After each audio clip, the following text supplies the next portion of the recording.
હું નથી માનતો કે આપણા વચ્ચે એવું કોઈ પણ વ્યક્તિ છે જે સોનામાં ઇન્વેસ્ટ નથી કરતું, કારણ કે આપણા સૌને ખબર છે કે સોના જેટલી લિક્વિડ વસ્તુ નથી. સોનું તરત જ વેચીને આપણે એને પૈસામાં કન્વર્ટ કરી શકીએ છીએ અને એ પૈસા આપણને ક્યારે પણ કામમાં આવી શકે છે. પણ આપણે સોનામાં જ્યારે ઇન્વેસ્ટ કરીએ ત્યારે સોનાનો ભાવ જે વધઘટ થાય એનાથી જ ફાયદો નુકસાન થતો હોય છે.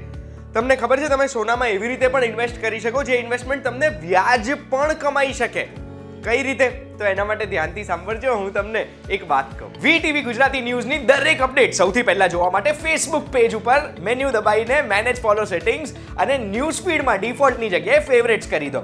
યુટ્યુબમાં બેલ આઇકન દબાઈ દો અને રહો એકદમ અપડેટેડ. એક વાત કહું, આપનું સ્વાગત છે. મારું નામ છે ગુંજ ઠક્કર.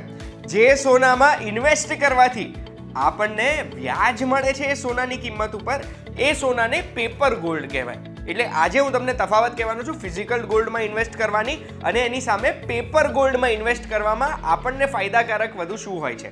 તો સૌથી પહેલો સવાલ, આ પેપર ગોલ્ડ છે શું ભાઈ? પેપર ગોલ્ડ એટલે સોવરેન ગોલ્ડ બોન્ડ. એનો મતલબ છે કે કાગળ ઉપર આપણે કેટલા સોનામાં ઇન્વેસ્ટ કર્યું છે એક બોન્ડ, એક કાગળ ઉપર લખેલું હોય જે ઇસ્યુ કરે છે reserve bank of India, government of ઇન્ડિયાના વતી. તો આ સોવરેન ગોલ્ડ બોન્ડ હોય શું? એક પ્રકારનું દેવું છે જે આપણા દેશની સરકાર કરે છે. એ દેવું સોનાના ભાવ સાથે લિંક્ડ હોય છે. એટલે સરકારને જો અગર પૈસાની જરૂરત છે, સોનાના ભાવ પ્રમાણે સરકાર અનાઉન્સ કરે છે કે મારે આટલા પૈસા, આટલા બોન્ડ ઇસ્યુ કરવા છે, તો આપણે સોનાના ભાવને લિંક્ડ એટલા પૈસા આપણે સરકારને ધિરાણ કરીએ છીએ કે આટલા ગ્રામ સોનું જેટલા પૈસા મેં તમને દીધા. એ પૈસા ઉપર સરકાર આપણને વ્યાજ આપે છે અને જ્યારે એનો મેચ્યોરિટી પીરિયડ પૂરો થાય છે ત્યારે એ પૂરેપૂરા પૈસા પણ આપણને પાછા આપી દે છે. પણ એ જ્યારે આપણને પૈસા પાછા મળે છે ત્યારે એ સમયે સોનાનો જે ભાવ હશે અને આપણે જેટલા ગ્રામ સોના જેટલા પૈસા આપ્યા છે એટલા પૈસા આપણને પાછા મળશે. આશા રાખું છું તમે સમજી ગયા છો. હવે આપણે તફાવત સમજીએ કે ફિઝિકલ સોનામાં ઇન્વેસ્ટ કરવામાં કે પછી આ પેપર ગોલ્ડ એટલે સોવરેન ગોલ્ડ બોન્ડમાં ઇન્વેસ્ટમેન્ટ કરવામાં ફરક શું છે અને ફાયદાકારક કયું છે. સૌથી પહેલા એક બાજુ સોનું, એક બાજુ સોવરેન ગોલ્ડ બોન્ડ આપણે મૂકીએ. એ ઇસ્યુ કોણ કરે છે? આપણે ખરીદવાનું ક્યાંથી? તો ગોલ્ડ આપણે ખરીદવાનું કોઈ પણ ઝવેરી પાસેથી અને સોવરેન ગોલ્ડ બોન્ડ આપણે ખરીદવાનું છે આપણા દેશની સરકાર ઇસ્યુ કરે છે, જે આરબીઆઈ આપણને આપે છે, જે બેંક્સ દ્વારા આપણે ખરીદી શકીએ છીએ. એનો ભાવ કેટલો? તો જે બજાર કિંમત ચાલતી હોય છે સોનાની એ આપણે જ્વેલર પણ એ ભાવ આપશે અને જે બજાર કિંમત છે જે એસોસિએશને અનાઉન્સ કરી છે છેલ્લા 3 દિવસની એવરેજ કિંમત એ પ્રમાણે આપણને આરબીઆઈ ઇસ્યુ કરે છે. જે છેલ્લા સોવરેન ગોલ્ડ બોન્ડ ઇસ્યુ થયા હતા માર્ચ 2022માં ત્યારે 5,000 રૂપિયાની આજુબાજુ પર ગ્રામનો ભાવ હતો. એટલે અત્યાર સુધી આપણે પેપર ગોલ્ડ અને ફિઝિકલ ગોલ્ડ બંને સરખામણીમાં ચાલી રહ્યા છે. હવે અહીંયા ચાર્જીસ ઉપર અહીંયા સૌથી મોટો ફરક આપણને દેખાશે. જ્યારે આપણે એકચ્યુઅલ સોનું ફિઝિકલ ગોલ્ડ ખરીદીએ છીએ ને ત્યારે આપણે લેબર ચાર્જ ચૂકવવો પડે છે. એટલે લેબર કોસ્ટ આપણા ખર્ચામાં વધી જાય છે. એ આપણો ખર્ચો વધારે છે એટલે પર ગ્રામ એટલું કોસ્ટિંગ આપણું ઊંચું આવવાનું. અને એટલું જ નહીં, જ્યારે આપણે ફિઝિકલ ગોલ્ડ લઈએ ને તો આપણે એને ઠેકાણે રાખવું બી પડે, નહીં તો એ તરત ચોરી પણ થઈ જઈ શકે કે ગાયબ બી થઈ જઈ શકે. તો હવે એના માટે આપણે બેંકમાં લોકર રાખવું પડે, ઘરમાં તિજોરી કરાવવી પડે કે પછી કોઈક સેફ જગ્યા રાખવી પડે કે કોકના ઓળખીતાને આપણે કહેવું પડે કે યાર આ સંભાળીને મૂકને, મારે ફરવા જવાનું છે, અઠવાડિયું હું ઘરે નથી. અને એ જે છે ને મગજની ટેન્શન અને એટલું જ નહીં આપણને જે સ્ટોરેજનો કોસ્ટ છે આ બધા ચાર્જીસ આપણા સોનાની કિંમતમાં ઉમેરાશે. અગર આપણે 10 વર્ષ સોનું રાખ્યું છે તો એ 10 વર્ષનો લોકરનો જે ચાર્જ છે બેંકના લોકરનો એ આપણી મૂડીમાંથી એટલા આપણે ખર્ચામાં ગણવા જ પડે ને, મૂડી એટલી ઓછી થાય આપણી. એની સામે જે સોવરેન ગોલ્ડ બોન્ડ છે એ ગોલ્ડ બોન્ડ ઉપર બીજા વધારાના કોઈ જ ચાર્જીસ નથી હોતા. ઉપરથી એમાં સોનાના ભાવમાં પર ગ્રામ 50 રૂપિયાનું આપણને ડિસ્કાઉન્ટ મળી શકે છે અગર આપણે પેમેન્ટ ઓનલાઈન કરીએ છીએ, એપ્લિકેશન ઓનલાઈન કરીએ છીએ આ બોન્ડની. એટલે અહીંયા પેપર ગોલ્ડમાં ઇન્વેસ્ટમેન્ટ આપણા માટે વધારે ફાયદાકારક છે. એના પછી આપણે વ્યાજની વાત કરીએ. જે વ્યાજ મેં તમને સ્ટાર્ટિંગમાં કીધું હતું ને, આપણે ઘરે સોનું લઈને મૂકી દીધું ને તો એના ઉપર કોઈ આપણને વ્યાજ નથી આપવાનું. એમાં આપણે ફાયદો નુકસાન ક્યારે થશે? જ્યારે આપણે એ સોનું વેચીશું અને બજાર કિંમત ઊંચી હશે તો ફાયદો, નીચી હશે તો નુકસાન. પણ પેપર ગોલ્ડમાં અગર જો બજાર કિંમત ઊંચી ગઈ તો એ ફાયદો તો થશે જ થશે. આપણા દેશની સરકાર આપણે જેટલા ઇન્વેસ્ટ કર્યા છે એની સામે આપણને 2.5% એન્યુઅલી પ્રમાણે દર 6 મહિને વ્યાજ આપણા ખાતામાં જમા કરે છે.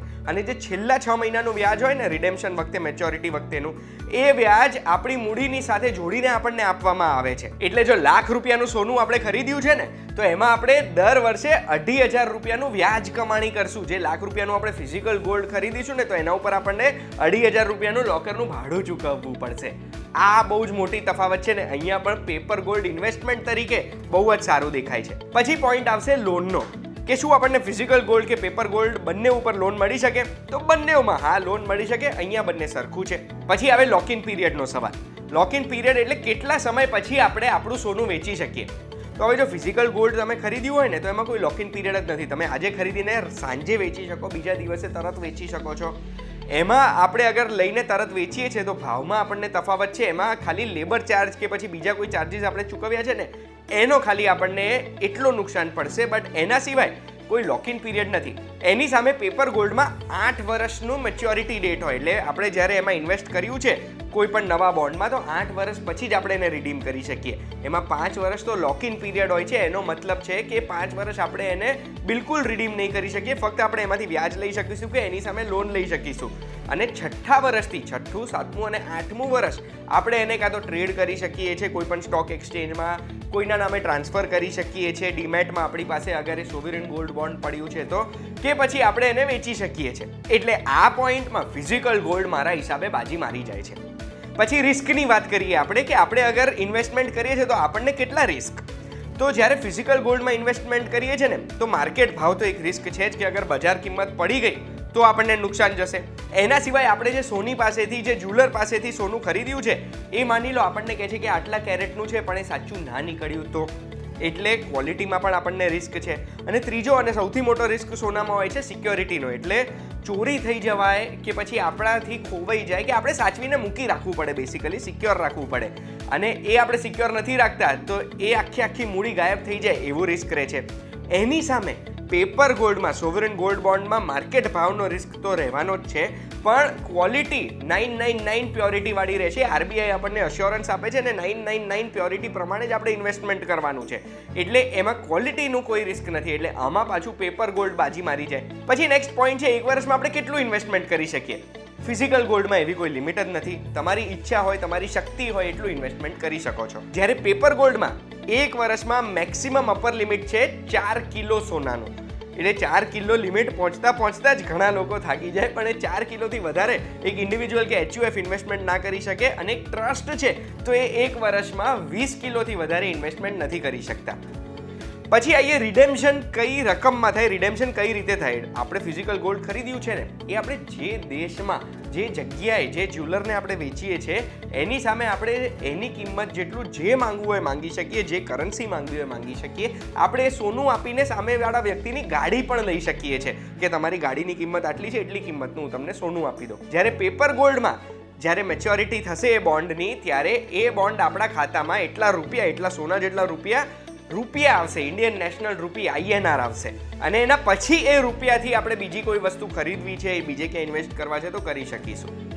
બસ આ મેન તફાવત હતી. આનાથી હું તમને એવું નહીં કહું કે મારા હિસાબે તમારે અહીંયા ઇન્વેસ્ટ કરવું જોઈએ, પણ હું તમને એટલું ખાલી બતાડી શકું કે ક્યાં ઇન્વેસ્ટમેન્ટ કરવાથી શું ફાયદો કે શું નુકસાન થાય છે. હવે તમને સવાલ એ થયો હશે ને કે અગર મારે સોવરિન ગોલ્ડ બોન્ડમાં ઇન્વેસ્ટ કરવું છે તો ક્યારે અને કઈ રીતે કરી શકું. તો આપણા દેશમાં સોવરિન ગોલ્ડ બોન્ડ આપણી દેશની સરકાર જ અનાઉન્સ કરે છે દર વર્ષે કે આ વર્ષે કેટલી વખત બોન્ડ ઇસ્યુ કરશે. વર્ષ 2021-22ની બધી તારીખો તમે સ્ક્રીન ઉપર જોઈ શકો છો જે આરબીઆઈએ અનાઉન્સ કરી હતી. 22-23ની તારીખો હજુ સુધી અનાઉન્સ થઈ નથી. અને ક્યાં ઇન્વેસ્ટ કરે પણ મેં સ્ટેટ બેંક ઓફ ઇન્ડિયાની વેબસાઇટ ઉપર જોયું, એમાં ચોખ્ખું લખ્યું છે કે સોવરિન ગોલ્ડ બોન્ડમાં આપણે સ્ટેટ બેંક ઓફ ઇન્ડિયાના માધ્યમથી ઇન્વેસ્ટ કરી શકીએ છીએ.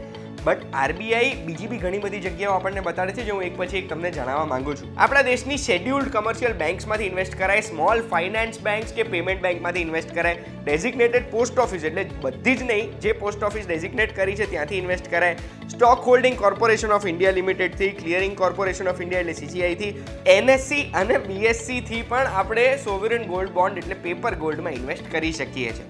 શેમાં ઇન્વેસ્ટ કરવું એ તમારું ડિસિઝન છે. શેમાં અને કઈ રીતે ઇન્વેસ્ટ કરવું એ તમારું પોતાનું જ ડિસિઝન છે. શેમાં અને કઈ રીતે ઇન્વેસ્ટ કરવું એ હવે હું તમને નહીં કહું, તમારું પોતાનું ડિસિઝન છે. બસ આવી રીતે જ એક વાત કહું, જોતા રહેજો તો તમારું નોલેજ કંઈક ને કંઈક અલગ વાતમાં વધતું રહેશે. રોજ જે VTVGujarati.com પર આપણે ફરી મળીશું.